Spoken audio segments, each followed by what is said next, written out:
This episode of Test Drive is brought to you by Elmec and their EV Duty Smart Home Charger. The burden of being an automotive journalist is often we're driving the top-end vehicles that a manufacturer has to offer. They'll take the best cars they have, take the top trims of those, and then add on accessories to make them kind of unattainable for most people, but showing off the best of what they have to offer. So it's not often that we get an opportunity to drive a base model. This, my friends, is a 2024 Hyundai IONIQ 6 Preferred rear-wheel drive. Now, to be fair, there's no real model designations for this. All of the IONIQ 6s are preferred, but you can get the ultimate package. That's what James drove a few months ago, and he also drove it with the all-wheel drive system. So today we're looking at really the entry level. It's got black paint, so that doesn't cost anything. We're looking at about $57,000 Canadian with delivery, $43,600 in the US. Pretty decent numbers for the US overall. I think that it's just a little pricey here in Canada, but that's fine. We'll talk about that as we take it on the road, because we're going to be deciding whether or not you should go for the entry-level IONIQ 6, or maybe if there's something else out there that might be a better fit for you. So let's talk about what's underneath the hood. Actually, what's underneath the hood is a tiny, tiny storage compartment, even with this rear-wheel drive unit, but it's got a single electric motor, good for 225 horsepower and 258 pound-feet of torque. And it has a 77.4 kilowatt-hour lithium-ion battery, good for what Hyundai says is about 581 kilometers or 361 miles of electric range. Helping that is these 18-inch rims versus the 20 inches that you would get when you go up to the Ultimate, as well as only having one motor. One electric drive unit helps to reduce the overall energy consumption, and we will talk about that on our road test. But what do you get with this, right? 350 kilowatt DC fast charging, 10.9 kilowatt on-board charging. So overall, you're getting pretty good speeds. If you can find a 350 kilowatt charger, you should be able to charge this within tens of minutes from about 15% up to 80. But even overnight, if you've got a 10.9 kilowatt charger at home, you're looking at like 7 hours of charge time. We've been using this on our EV Duty Smart Home Charger, which only does 7.2 kilowatts at the maximum, and we're seeing like a 9-hour maximum from empty. And the overall range has been pretty close. We're getting between 500 and 530 kilometers of full EV range. It's a little cooler than it is typically when we're featuring these vehicles, but we've also had some pretty wild weather fluctuations. Today's 10 degrees Celsius.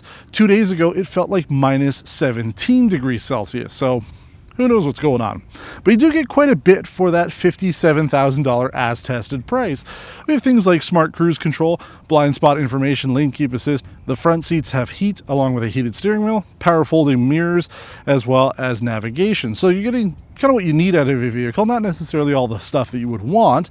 That would be things like sunroof, rear heated seats, ventilated seats, memory options. All that stuff comes on the Ultimate. And if you want to know everything there is to know about it, take a look at the video that James did.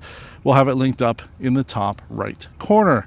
But I want to hit the road now with the 2024 Hyundai IONIQ 6 Preferred rear-wheel drive to see if this could be the next electric vehicle for you. We are on the road now with the 24 Hyundai IONIQ 6, and I want to talk about energy economy. And right off the bat, we completed our 100-kilometer test loop in eco mode in 14.6 kilowatt hours per 100 kilometers. Those are really good numbers. Those are numbers that we were getting back when we would drive previous generation electrics from Hyundai, like the Kona EV or even the Kia Niro EV. Now, why I'm so excited about those numbers is because this is a much bigger vehicle. Now, it is much more aerodynamic. The look on this is very beautiful, certainly salmon-esque, as we've talked about before, vehicles like the Mercedes CLS class. But this is a larger vehicle than the Kona, but it's getting that same level of energy efficiency because the generation of technology has improved. Even though the vehicle is bigger, we're getting those numbers. Plus, this is the first rear-wheel drive unit we've driven for a while. I mean, single drive unit for a while now.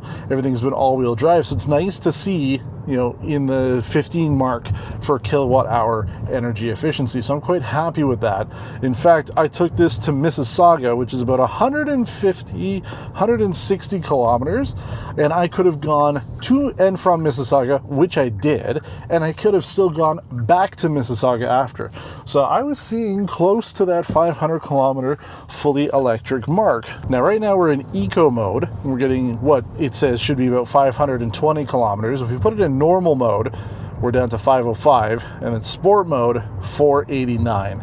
So you don't lose too much. Then if I turn off the climate, it's not going to be much. These vehicles are so efficient now that I'm getting 1 extra kilometer.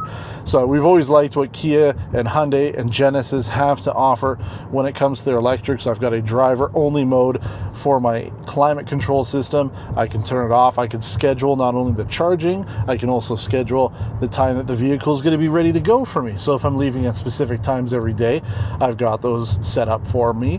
And the off-peak charging is really good because I can tell it when my off-peak hours are, and it'll know, okay, charge it at that time unless I've told it I need to go beforehand, and then it'll charge it again in the best, most efficient way possible to save me the most amount of money. And realistically, this thing's only cost me a couple bucks this week because I haven't done too much driving with it, but even back and forth to Mississauga and you know, really it's been back and forth, and then I'll be dropping it off again.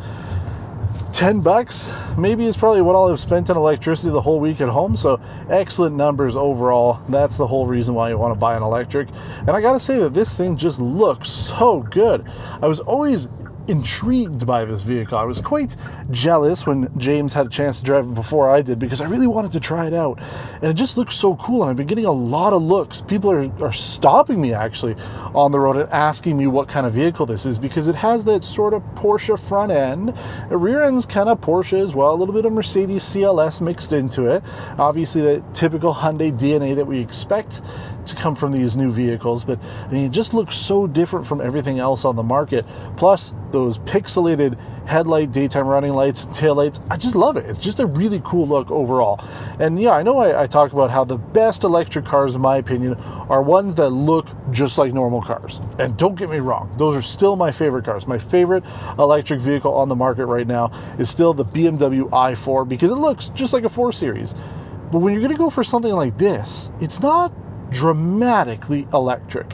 It still has that normal kind of car look to it. It's a little different, a little bit sportier, but it takes it up in these small details up a notch that this car as an ICE vehicle would look fantastic. So the fact that they've made it as an electric just makes it work. So I like this type of design language. It's not way over the top in a bad way. It's kind of over the top in the best way possible. Now, I've been driving this around mostly in normal mode all week. It is fun to put it into sport mode from time to time, but the performance has been there. I haven't had any worries about it, and we have talked about that quite a bit on recent episodes of Test Drive going over electrics. I'm kind of over the whole blistering speed thing when it comes to these vehicles. As a day-to-day driver, this has been good. The road handling is nice. Going over the bumps, you feel a little bit of it, but it's not too bad. Interior road noises, all right. I do find in some situations I find a little bit too much road noise, mostly wind noise, and I do feel that this gets pushed around a little bit more in the wind than I would like, but for the most part, for the price point, you're getting a heck of a car. And there's not a ton of stuff in this price point that you can get that has this level of range and really the features that come standard. Because again, this is $57,000 with delivery. You've got everything that you need. Backup camera, you've got navigation, you've got wired Apple CarPlay, Android Auto, wireless phone charger, and it so far has been working for me. It's not overheating the phone and causing issues. You have a good amount of space overall. You've got center mounted window switches, which I guess kind of works for some people. And the overall ergonomics on the inside here aren't bad at all. I did find that the way the door card is laid out, I just find it digs a little bit into my leg, but not terribly. I've certainly gotten used to it. And then the overall seating comfort's really good, despite this being, just traditional cloth seating, right? These are just regular fabric. They're comfortable, they work. So everything about it so far has been really good. I don't really have any major complaints about it. I just think that the price is a little high. And I understand, electric vehicles are still kind of costly, but when we look at the US pricing at $43,600 for this exact vehicle, it's like an SE in the US. I mean, usually with Hyundai, Kia, Genesis, the pricing is really close between the dollar amount US and Canadian. This is the widest gap I think we've seen. So if this was like $49,000 Canadian the way it is, absolutely, I would be recommending this all day long.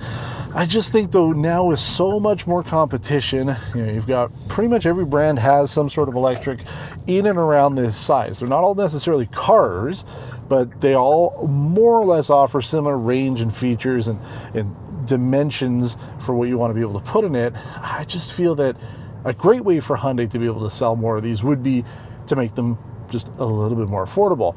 The IONIQ 5 starts at the same price. So you can get the IONIQ 5, which is the same car, just looks different compared to this. But you know, I would personally take this one over the IONIQ 5 just because I like the look of it. And you know, as I mentioned, there's very few of them. I don't see too many of these on the road compared to the 5s.